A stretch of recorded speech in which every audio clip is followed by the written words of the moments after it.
Class.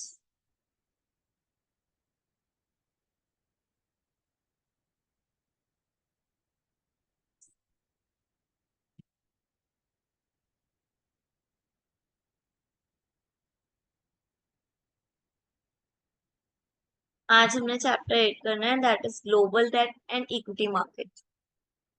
हाँ जी, what is, सबसे पहले आ गया फाइनेंशियल फंक्शन। फाइनेंशियल फंक्शन यानी कि हम अपने बिजनेस में फाइनेंस को कैसे एलोकेट करते हैं, यानी कि फाइनेंस को किस किस रिसोर्स से हम इकट्ठा करते हैं, पैसे कैसे इकट्ठे करते हैं। ठीक है, कंपनी की एक्टिविटीज के लिए फाइनेंस कैसे मेंटेन करते हैं, कैसे इकट्ठा करते हैं, कैसे जोड़ते हैं ताकि प्रॉफिट हो। ठीक है, उसको बोलते हैं कैपिटल स्ट्रक्चर। कैपिटल स्ट्रक्चर यानी कि अपने कंपनी के जो कैपिटल है उसको स्ट्रक्चर्ड करना, उसको एक तरीके से लगाना कि हमें क्या हो, प्रॉफिट हो, हमें इंटरेस्ट ज्यादा मिले। तो मेनली कैपिटल स्ट्रक्चर दो तरीके से होता है, डेट और एक इक्विटी। डेट यानी कि लोन वगैरह लेके, ठीक है, किसी कंपनी से लोन लेके, बैंक से लोन लेके, ठीक है, उसको बोलेंगे डेट। और इक्विटी क्या हो गया, इक्विटी यानी कि शेयर्स। जब हम शेयर इशू करते हैं, शेयर इशू करके पैसे इकट्ठे करते हैं, दैट इज इक्विटी। देन आ गया लीवरेज। लीवरेज क्या है, लीवरेज एक तरह का टूल है। ठीक है, टूल है, जैसे कि आप मान लो कोई आपको भारी सामान उठाना है, ठीक है, आप अपने हाथों से उठाओगे तो आपसे नहीं उठेगा। वही अगर आप वो सामान उठाने वाला टूल यूज कर लोगे, ठीक है, तो वो उठ जाएगा ना जल्दी। तो इसी तरह से लीवरेज है, लीवरेज एक टूल है जो फाइनेंशियल, हमारे जो फाइनेंशियल है और ऑपरेटिंग ऑपरेटिंग फाइनेंस है। ठीक है, फाइनेंस और ऑपरेटिंग जो भी हमारी कैपिटल है, कॉस्ट है, उस सबको एक अच्छे तरीके से यूज करने का टूल है, जिससे हमें फायदा हो, जिससे हमें प्रॉफिट हो।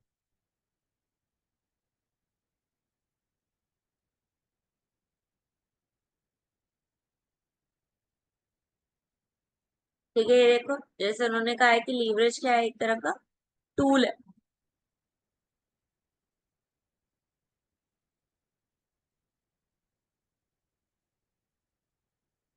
कैपिटल स्ट्रक्चर को कौन कौन से चार फैक्टर है जो इफेक्ट करते हैं, that is first is tax rate. Tax का जो रेट है, ठीक है, अगर टैक्स बढ़ता है, टैक्स कम होता है, तो वो जो टैक्स है वो क्या है, हमारे कैपिटल पे इफेक्ट डालता है। मान लो अगर टैक्स बढ़ गया तो हमारे पास तो कैपिटल कम बचेगी ना, टैक्स ही इतना पे कर देंगे हम, इसलिए। देन डिग्री ऑफ डेवलपमेंट, ठीक है, इक्विटी मार्केट में डेवलपमेंट होते हैं अगर क्रेडिटर्स के राइट बढ़ जाते हैं अगर, तो ठीक है, तो ये सारी चीजें हमारे कैपिटल स्ट्रक्चर पे इफेक्ट डालेंगे।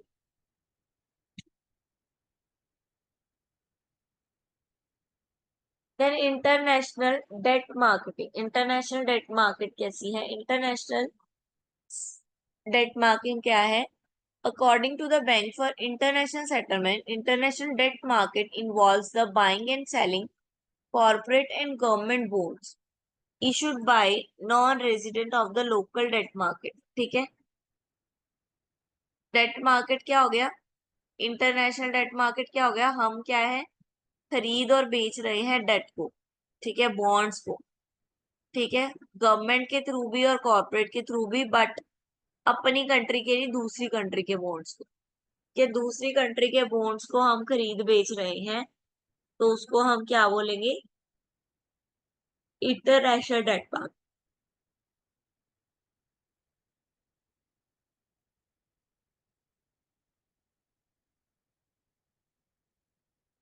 इंटरनेशनल बॉन्ड क्या हो गया, डेट ऑब्लिगेशंस, ठीक है, जो अलग अलग कंट्री इशू करती है। हर कंट्री के बॉन्ड्स अलग होते हैं, हर कंट्री बॉन्ड की वैल्यू अलग होती है, ठीक है, हर कंट्री अपने हिसाब से इशू करती है बॉन्ड।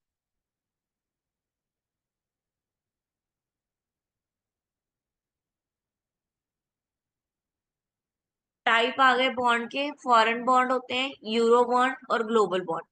फॉरेन बॉन्ड यानी कि डोमेस्टिक कंट्री में नहीं है, बाहर से इशू कर रहे हैं, कंट्री के आउटसाइड, तो वो सारे कौन से होंगे, फॉरेन। और अगर यूएस डॉलर में डील कर रहे हैं तो वो यूरो, यूरो बॉन्ड। ठीक है।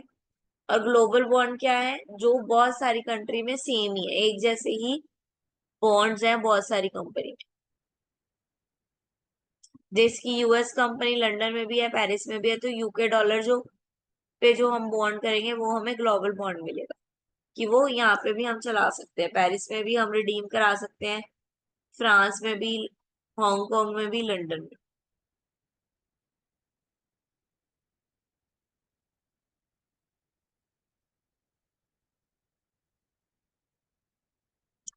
Then global equity market, equity market आ गया, अब तक हम डेट पढ़ रहे थे, अब इक्विटी मार्केट आ गया। इक्विटी मार्केट क्या है, कंपनीज इशू करती है ट्रेड्स, ठीक है, एक्सचेंज करती है over the country. Equity market are meeting point for issuing and buying of stock in a market. ठीक है, यानी कि अब कंपनी के स्टॉक्स को बाय कर रहे हैं, पहले बॉन्ड्स कर रहे थे, अब स्टॉक और शेयर्स को बाय और सेल कर रहे हैं इंटरनेशनली। ठीक है, कोई भी कंट्री में, तो उसको हम बोलेंगे ग्लोबल इक्विटी मार्केट। ठीक है।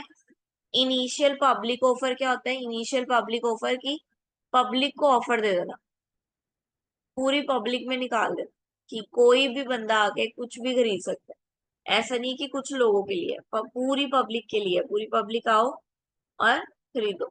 साइज देख लो, यूएस में सबसे ज्यादा,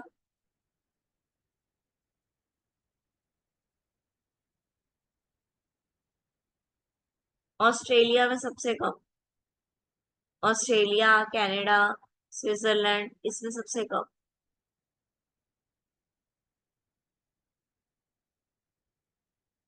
ना role of bank and non bank financial corporation. अब फाइनेंशियल कॉरपोरेशन जो है, ठीक है, मतलब बैंक और नॉन बैंक जो है, उनका क्या रोल है, वो कैसे डील करते हैं इन सब में। अगर हम इंटरनेशनली बॉन्ड, इंटरनेशनली इक्विटी कर रहे हैं, तो वो ये सब कैसे करवाते हैं, वो उनका क्या रोल होगा। तो ट्रेड फाइनेंस, तो हमारे जो बैंक्स है वो हमें ट्रेड फाइनेंस देते हैं, यानी कि ट्रेड करने के लिए पैसा देते हैं कि आप ट्रेड करो। ठीक है। और वो खुद भी लोगों का पैसा ट्रेड में लगाते हैं। तभी आपको क्या है, डिफरेंट डिफरेंट ऑफर्स मिलते हैं ना, कि 5 साल के लिए पैसा जमा करा दो। वो क्यों 5 साल, क्यों 10 साल, क्यों, क्योंकि वो ये पैसा फिर ट्रेड में लगाते हैं, और फिर जो प्रॉफिट होता है वो आपको देते हैं।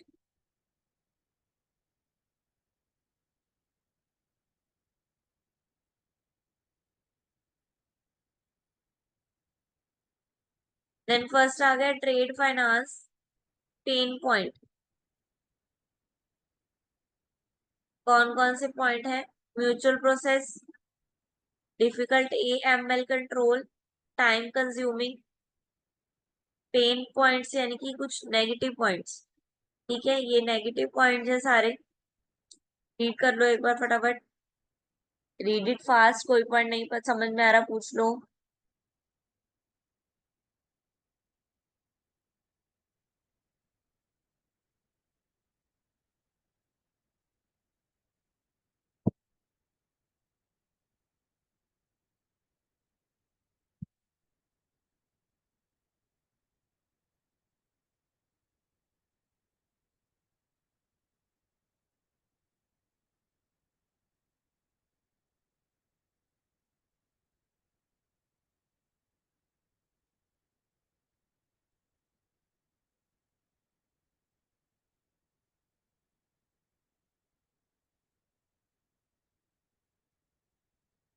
5th point, duplicate invoice factoring. Duplicate invoice factoring क्या होता है, कि जैसा हमने खरीदा है वैसा बॉन्ड, वैसा इंफ्रास्ट्रक्चर सेम डुप्लीकेट भी हो सकता है। आपने देखा वेबसाइट, डुप्लीकेट वेबसाइट्स होती है, वही आप जहां से खरीद रहे हो, जहां से इंफ्रास्ट्रक्चर से खरीद रहे हो, वो डुप्लीकेट भी हो सकता है। हाँ जी, इज दिस क्लियर चैप्टर।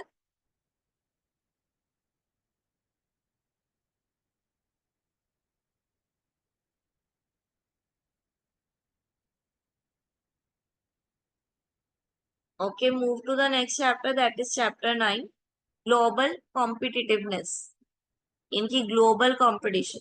ठीक है, सबसे पहले इसमें क्या दिया हुआ है, exporting, it is a sale of goods. जब हम गुड को सेल करते हैं अपनी कंट्रीज की जगह दूसरी कंट्रीज में, उसको बोलते हैं एक्सपोर्ट करना। ठीक है, जैसे इंडिया मार्केट क्या है, टाटा मोटर्स एक्सपोर्ट करती है, ठीक है, ऑटोमोबाइल्स कहाँ पे, पूना टू बांग्लादेश। पूना एक शोर है, यानी कि एक पॉइंट है जहां से बांग्लादेश तक सामान भेजा जा सकता है, तो पुणे से बांग्लादेश तक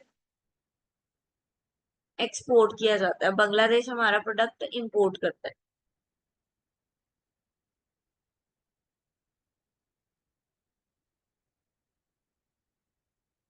देन एक्सपोर्ट के टाइप आ गए, पहला क्या है, non exporting, sporadic, then regular.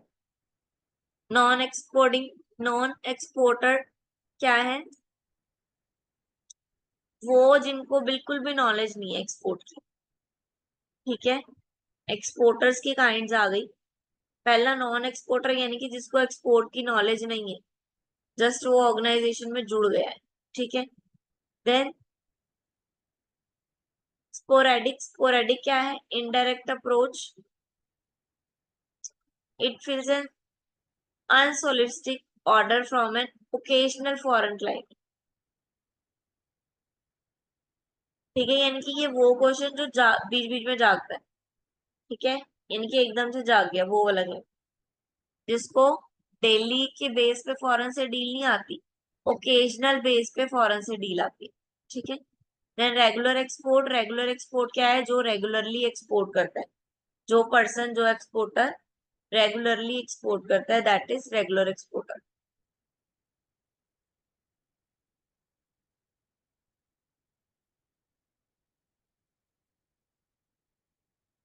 Now export management, export management क्या है, use of managerial process in export. Export में जब हम अपनी मैनेजीरियल प्रोसेस को यूज करते हैं, उसको हम बोलेंगे export management. For understanding export business, enterprise should clearly understand the rule and regulation, documentation about this export transaction, ठीक है, export procedure of one of the economic like India. ठीक है, मैनेजमेंट यानी कि पूरे एक्सपोर्ट को मैनेज करना, कि एक्सपोर्ट करना कैसे है मार्केट, रूल बनाना, रेगुलेशंस बनानी। ठीक है, ट्रांजेक्शन की पूरी डिटेल रखना, डॉक्यूमेंट बनानी। ठीक है, उसको बोलेंगे एक्सपोर्ट की पूरी मैनेजमेंट करना, एक्सपोर्ट करने की तैयारी करना। ठीक है, देन इसका प्रोसीजर क्या है एक्सपोर्ट मैनेजमेंट का, सबसे पहले receipt of an order, order की रिसिप्ट आएगी। ठीक है, यानी कि ऑर्डर आ गया है आपके पास।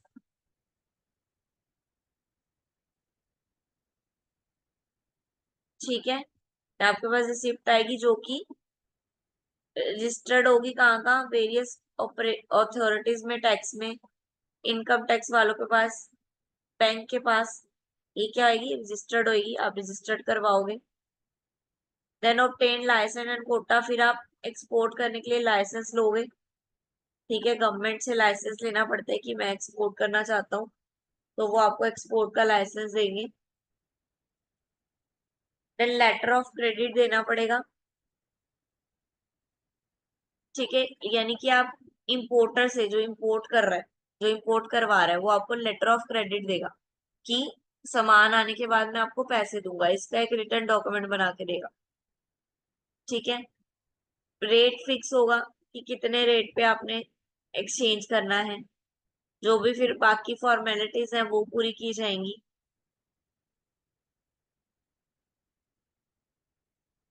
देन जो भी फॉर्मेलिटीज रह जाएंगी, ठीक है, परमिट लेना, पैकिंग करना, डिस्पैच करना, ठीक है, जो भी फॉर्मेलिटीज रह जाएंगी वो की जाएंगी। Then bill of landing, bill बनाया जाएगा पूरा, और लैंड करने तक वो बिल किसके पास रहेगा, शिपमैन के पास रहेगा।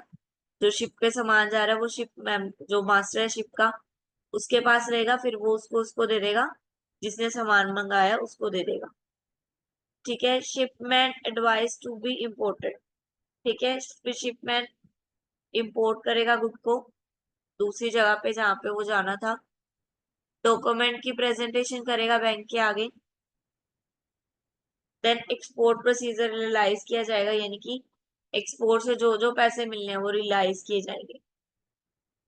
जो उसने मान लो चेक भी दिया अगर इंपोर्ट वाले ने, तो उसको वो दिखाया जाएगा कि बिल पहुंच गया है, ठीक है, बैंक वालों को, तो बैंक वाले उसके अकाउंट में या उसको पैसे दे।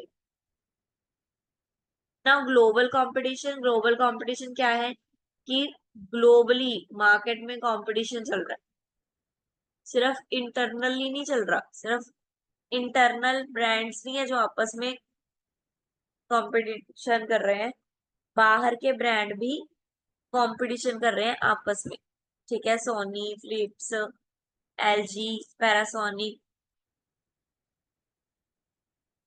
सैमसंग, ठीक है, ये तो कुछ सुने सुने ब्रांड, हिताची, ठीक है, ये सब क्या है, आपस में क्या कर रहे हैं, कंपटीशन कर रहे हैं एक दूसरे के साथ।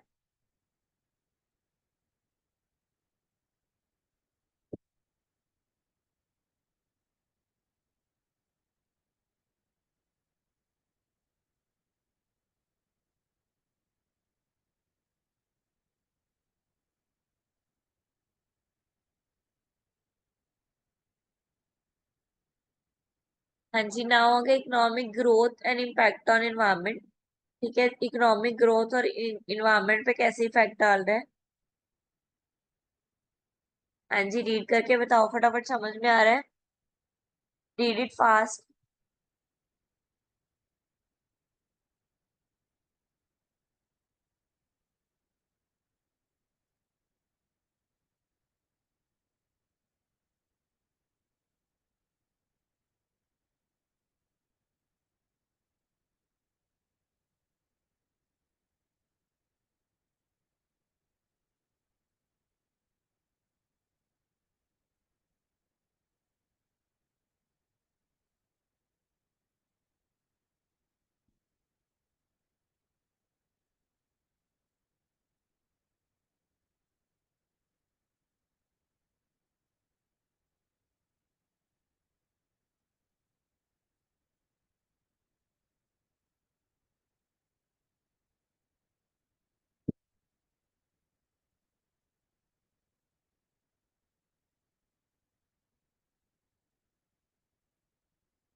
एक्सप्लेन कर दूं, okay. Economic growth and its impact on environment. Sustainable development concept recognize that economic growth and environment protect are inextricably linked but not necessarily opposed. For example, the environmental impact of economic growth includes the increased consumption of non-renewable resources, high level of pollution, global warming, and potential loss of economical habit. अगर हम economic growth कर रहे हैं, economic growth यानी कि हम अपने business को बढ़ा रहे, बिजनेस को बढ़ा रहे हैं, बहुत ज्यादा बढ़ा रहे हैं, हम इतना बढ़ा रहे हैं कि हमारी अब बाहर एक्सपोर्ट भी होने लग गया, हमारी हमारी इनकम के हिसाब से, हमारी ग्रोथ के हिसाब से, ठीक है। तो with the help of economic growth हमारे इन्वायरमेंट पे भी इफेक्ट पड़ेगा। कैसे पड़ेगा, हम हम क्या कर रहे हैं, अपने आप की ग्रोथ कर रहे हैं, अपने बिजनेस की ग्रोथ कर रहे हैं, लेकिन हम रिसोर्सेज किसके यूज कर रहे हैं, हम सोसाइटी के रिसोर्सेज यूज कर रहे हैं, ठीक है। लोहा कहाँ से आएगा, बिजली कहाँ से आएगी, ये सब सोसाइटी से ही ले रहे हैं ना हम। तो सोसाइटी की चीजें लेके हम कंज्यूम कर रहे हैं और क्या कर रहे हैं, यूज कर रहे हैं और आगे बेच भी रहे हैं, और बिना एनवायरमेंट की परवाह की। इससे क्या हो रहा है, पॉल्यूशन बढ़ रहा है, ग्लोबल वार्मिंग बढ़ रही है, और जो हैबिट्स हैं वो क्या हो रही है, खराब हो रही है, उसमें लॉस आ रहा है।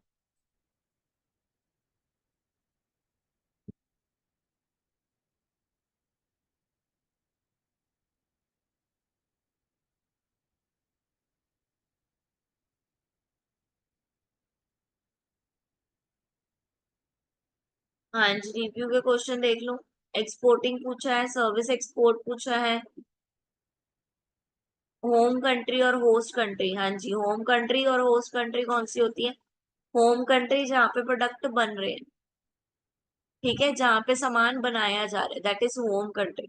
होस्ट कंट्री जिसको हम सामान बेच रहे हैं। ग्लोबल कंपटीशन हमने पढ़ लिया, ग्लोबल इकोनॉमिक ग्रोथ हमने पढ़ लिया। हाँ जी, क्लियर है चैप्टर? Any doubt?